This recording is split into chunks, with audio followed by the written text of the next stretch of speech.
Welcome to Dr. Maitli's Music Therapy channel.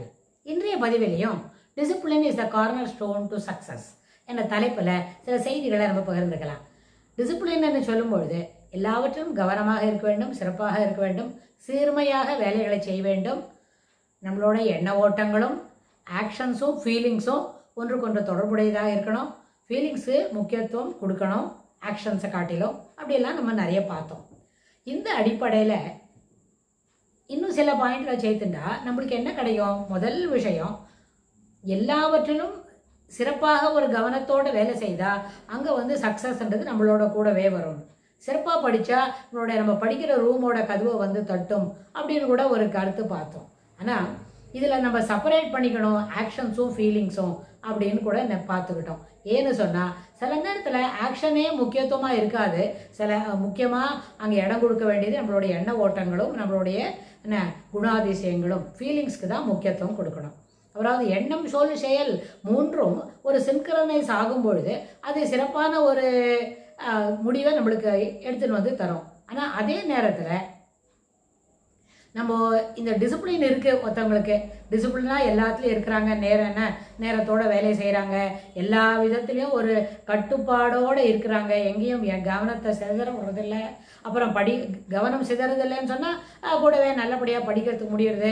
சில நேரத்தில் அதிகமாக படிக்கணும், நிறைய எழுதணும் அப்படின்னு சொன்னால் விரைவாக எழுதக்கூடிய ஹோம்ஒர்க்கு அதுபோல் பாடங்களை சீக்கிரம் படிச்சுட்டு நிறைய நேரம் செலவழிக்க வேண்டியதை அடுத்த பேக் எண்டில் வச்சுப்பாங்க. அப்படின்லாம் நம்ம சொல்லி பார்த்தோம். அதே மாதிரி அவங்களுக்கு என்ன கிடைக்கும்? இன்னொரு கூட ஐடியா ஒன்று சொல்லணும். அவங்க டிசிப்ளினான ஒரு ஆக்ஷனில், டிசிப்ளின்ற அந்த கருத்தில் அதை பேசிஸாக வச்சு ஒரு வேலையை துவங்குறாங்கன்னு சொன்னால் அவங்க எப்படி துவங்குறாங்களோ அதுபோலவே அந்த வேலைகளை முடிக்கிறதுக்கு அவங்களுக்கு சாமர்த்தியம் வரும். முதல்ல அவங்க என்ன பண்ணுவாங்க? Slow and steady wins the race. அது எல்லாருக்குமே தெரியும் தான். அதனால் சிறப்பாக சீர்மையாக ஒரு நல்ல பிளான் பண்ணிவிட்டு அந்த பிளான் பிரகாரம் வரிசையாக ஒரு ஸ்டெப்பாக நடத்திக்கிட்டே போவாங்க. முதல்ல அப்படி துவங்கும் பொழுது அவங்களுக்கு நல்ல என்ன இருக்கும்? ஒரு எக்ஸைட்டிங்காக இருக்கும். பரவாயில்ல, நம்ம நல்லா பிளான் பண்ணிட்டோம், இதே பேஸில் போயிட்டே இருந்தால் ஒரு 1 or 2 வீக்ஸ்க்குள்ளே இத்தனை பெரிய ப்ராஜெக்டை நம்மளால் முடிக்க முடியும். இல்லைன்னா இவ்வளோ பெரிய ஹோம்ஒர்க் இருக்குது, இது இந்த 2 days வீக்கெண்ட்ஸ் லீவ் வருது, இதில் அழகாக முடிக்கலாம் அப்படின்னு. ஒரு வகுப்பறையில் படிக்கிற பசங்களாக இருந்தாலும் ஒரு 8ஆம் வகுப்பு 9ஆம் வகுப்பு வந்த உடனே ஓரளவுக்கு அவங்களுக்கு ரெஸ்பான்சிபிலிட்டி வந்திருக்கும். அப்படின்னா they can plan like this. அதே மாதிரி ஒரு அலுவலகத்தில் போகிறாங்க, அவங்க இருக்கிறாங்க, சனிக்கிழமை ஒரு வரைக்கும் வீக்கெண்ட்ஸில் வேலை செய்திடணும், 6 days in a week, Sunday மாத்திரம் தான் ஹாலிடே கிடைக்கும். அப்படின்னா அந்த சண்டே ஒரு நாள் லீவில் அடுத்த வாரம் வீட்டில் செய்ய வேண்டிய வேலைக்கு சிலதெல்லாம் ப்ரீ பிளான் பண்ணிவிட்டு நல்லபடியாக ப்ரிப்பரேஷன்ஸ் பண்ணி ரெடி பண்ணி வச்சுக்குவாங்க. அதே மாதிரி சாட்டர்டே வரைக்கும் வரும்போது சாட்டர்டே எண்ட் ஆஃப் த வீக்கில் அவங்க இந்த வாரத்தில் முடிக்க வேண்டிய ரெசிடியூலாம் நல்லபடியாக சிறப்பாக முடித்து வச்சுப்பாங்க. ஸோ இதெல்லாம் என்ன காட்டுறது? ஒரு டிசிப்ளின். அடுத்தடுத்து என்ன செய்யணும்? அடுத்த வேலைக்கு நம்ம ரெடி பண்ணிக்கணும். முதல்ல டிசிப்ளின் என்று சொல்லும்பொழுதே இந்த வேலையை செய்கிறோம். ஒரு home maker house hold course தான் அவங்க செய்வாங்க அப்படின்னா கூட அடுத்தடுத்து வேலைக்கு இம்பார்ட்டன்ஸ் கொடுத்து இந்த வேலையை முடிக்கும் பொழுது அடுத்த வேலைக்கு எனக்கு how we can commence the work அப்படின்றது, அந்த வேலையை எப்படி துவங்கலாம், அதுலேருந்து எப்படி சரியாக பண்ணிக்கலாம் அப்படின்னு சொல்லி நம்ம என்ன முயற்சி பண்ணலாம். அப்போ அவங்களுக்கு என்ன ஆகும்? அதுபோல் ஒரு பெரிய வேலையை துவங்கும் பொழுது ஆரம்பிக்கும் போது எக்ஸைட்டிங்காக இருக்கும், பரவாயில்ல நல்லபடியாக பண்ணலான்னு. அதே மாதிரி ஒரு ஸ்டேஜில் அதை முடிக்கும் பொழுதும் they will complete the work in a perfect manner. அது என்ன பண்ணும்? அடுத்த வேலையை கூட இதோட துவங்கலாமோ அப்படின்னு சொல்லி நம்மளுக்கு தோணும். இதில் ஒரு முக்கியமான உதாரணம் சொல்லி தரலாம் அப்படின்னு கேட்டால், பிஹெச்டிலாம் பண்ணுறாங்க, டாக்டரல் டிகிரிஸ் எல்லாம் பண்ணும்பொழுது அவங்க நிறைய எழுதணும். அவங்களா தேர்ந்தெடுத்து எடுத்த ஒரு டாப்பிக்கில் நல்லபடியாக நிறைய விஷயங்களை சேகரித்து அது சரிதானான்னு பார்த்து அது ஒரு லேபில் கொடுக்க வேண்டிய விஷயமா இருந்தால் லேபில் கொடுத்து அந்த டெஸ்ட் பண்ணி அதில் வரக்கூடிய ரிசல்ட்ஸ் இருக்கே அந்த முடிவுகளையும் தேர்ந்தெடுத்து ரெண்டுத்தையும் சீர்தூக்கி பார்த்து எது சிறப்பாக இருக்குது அப்படின்லாம் பார்த்து எழுதணும். அப்படி சொல்கிற அளவுக்கு இது 2 நிமிஷத்தில் முடிகிற வேலை இல்லை. மினிமம் 4 வருடங்கள் ஆகும். 4 × 365 நாள் செலவு பண்ணணும். அந்த 4 × 365 நாளில் ஒரு நாளைக்கு 4 மணி நேரம் 6 மணி நேரம் போல் இந்த பிஹெச்டிக்காக மட்டுமே செலவு பண்ணணும். பாக்கி இருக்கிற நேரத்தில் தூங்குற நேரம் போக அதுக்கு தொடர்புடைய புஸ்தகங்கள் நிறைய வாசிக்கணும், ரிலேட்டட் டாபிக்ஸில் நிறைய இன்ஃபர்மேஷன் கேதர் பண்ணிக்கணும். ஸோ இது போல் வரிசையாக எடுத்து எழுதி எல்லாம் பண்ணின பிறகு அது எழுதுறதுக்கே மினிமம் 3 to 4 months பிடிக்கும். இதெல்லாம் படிச்சுட்டு ரொம்ப டைவர்ஷன் இருக்காமல் அந்தந்த பாடத்தில் அன்னன்னைக்கு படித்து ஒரு சாப்டரை அனலைஸ் பண்ணி அதை எழுதுறதுக்கு இது வந்து ஒரு டஃப் ஜாப் தான். அது எல்லாராலையும் இது போல் பெர்சுவேசிவாக ஒரு பொறுமையாக நின்று எழுத முடியாது. அதனால தான் நிறைய பேரால் பிஹெச்டியெல்லாம் பண்ண முடியாததுக்கு காரணமே. சில பேர் என்ன பண்ணுவாங்க, ஸ்கூல் போவாங்க, பாடம் படிப்பாங்க, பரீட்சை எழுதுவாங்க, மார்க் வருவாங்க, வந்துடுவாங்க. அதே மாதிரி 12ஆம் வகுப்பு வரைக்கும் அப்படியே ஸ்கூலில் இருக்கிற கட்டுப்பாட்டிலே முடிச்சிடுவாங்க. சிலவங்க கல்லூரிக்கு வந்த உடனே அங்கே ரொம்ப கட்டுப்பாடெல்லாம் இருக்காது. நம்ம படிக்கலைன்னா எந்த ப்ரொஃபஸருக்கும் எந்த பிரச்சனையும் இல்லை. நீங்கள் பணம் கட்டுறங்க கல்லூரிக்கு, உங்கள் அப்பா வந்து செமஸ்டருக்கு ஃபீஸ் கட்டுறாரு, நீ படிக்கணும், அப்போ அதுதான் உனக்கு முக்கியத்துவம் கொடுக்கணும். ஏன்னு சொன்னால் அப்பாவோட காசு வீணாகுதுன்னு சொல்லி உங்களை யாரும் மோல்டு பண்ணி படிக்க சொல்ல மாட்டாங்க. அதனால் கல்லூரி காலங்கள் வந்த உடனே அது கல்லூரி காலங்கள் இனிமையானது அப்படின்னு நம்ம சொன்னால் கூட அந்த நேரத்தில் நம்மளோட படிப்போட குவாலிட்டி இருக்கே அது கொஞ்சம் கணிசமாக தொய்வடைகிறதுக்கு எல்லா வாய்ப்புகளும் உண்டு. இதே மாதிரி தொய்வடைந்துருச்சுன்னு சொன்னால் அவங்களால போஸ்ட் கிராஜுவேஷன்லாம் பண்ணுறதே கஷ்டமாக இருக்கும். போஸ்ட் கிராஜுவேஷனில் 60% மேலே மார்க் வாங்கினா தான் பிஹெச்டிக்கு என்ட்ரன்ஸ் எக்ஸாம் எழுத முடியும். டாக்டர் டிகிரிக்கு என்ட்ரன்ஸ் எக்ஸாம் எழுதின பிறகு தான் நம்ம எடுத்துக்கிற டாப்பிக்கை பொறுத்து 4 வருஷம் ஆகுமா 5 வருஷம் ஆகுமா, அதுக்கு எவ்வளோ நேரம் ஆகும், அந்த கைடு அதுக்கு ரெடியாக இருக்கிறாங்களா, ஒரு ப்ரொஃபஸர் நம்மளுக்கு கைடு பண்ணால் தான் நம்ம எழுத முடியும். அப்படின்னு இத்தனை வேலை இருக்கும்போது ஒரு நல்ல சின்சியராக எழுதிட்டோம். முதல்ல ஸ்டார்ட் பண்ணும்போது இட் வில் பி கமென்சிங், என்ன எப்படி இருக்கும், எக்ஸைட்டிங்காக இருக்கும்னு நம்ம சொன்னோம். ஆனால் டிசிப்ளின் இருக்கிறதுனால, ஆனால் இந்த பிஹெச்டி படிக்கணும், போஸ்ட் கிராஜுவேஷன் படிக்கணும்னாலே மனதளவில் பெரிய அளவுக்கு என்ன பண்ணோம், ஒரு குவாண்டம் சைஸ் பெருசாக அளவுக்கு டிசிப்ளின் இருந்தால் தான் மேலே நம்மளால் படிப்பை தொடர முடியும். இத்தனை சிஸ்டமேட்டிக்காக டைம் இருக்கணும், சிஸ்டமேட்டிக்காக நம்ம படிக்கணும், ரொம்ப டயத்தை விரயம் பண்ண முடியாது.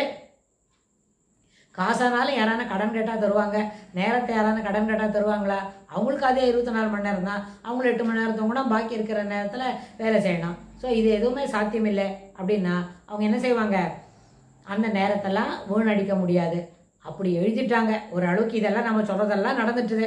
எழுத துவங்குறாங்கன்னு வைங்களேன், எழுதும் போது அவங்க நினைப்பாங்க நம்ம ஷெல் வி ரீரைட் அகெயின் அப்படின்னு. அவ்வளோதான்.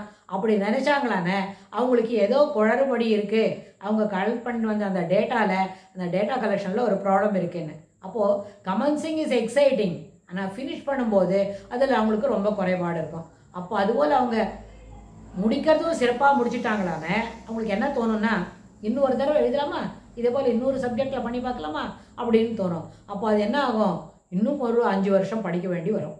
அப்போ அதுக்கு நம்ம என்ன பண்ணுவாங்க, அந்த டிசிப்ளின் வந்ததுனால, டிசிப்ளின் வந்திருக்கு அவங்கள்ட்ட, படிக்கிறதுக்கும் எழுதுறதுக்கும் டிசிப்ளின் வந்திருக்கு.